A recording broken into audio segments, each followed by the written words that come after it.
kastugan, hindi malilimutan ang asaran na merong pikunan, lalo na rin ang unang niligawan, unang kabiguan.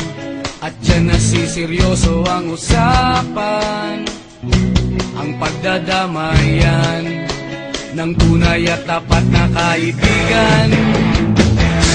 Kung mga buwan, kaibigan, namang maasahan. Oh, di na tayo pabata, edad may di nahahalata. Sa mga trip unti-unti na tayo nagsasawa. Pero kahit ganon, barkadang matatag hanggang sa ngayon. Minsan man magkita, tiyak may kwela, yan ang aking mga tropa.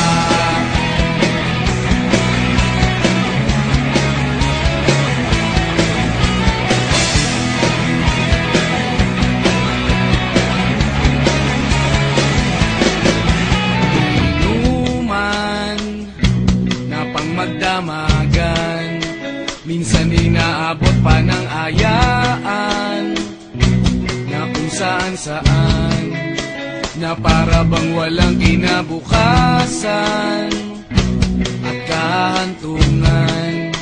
At dyan nasiseryoso ang usapan, ang pagpapayuhan ng tunay at tapat na kaibigan. Kung mga baliw, kaibigan,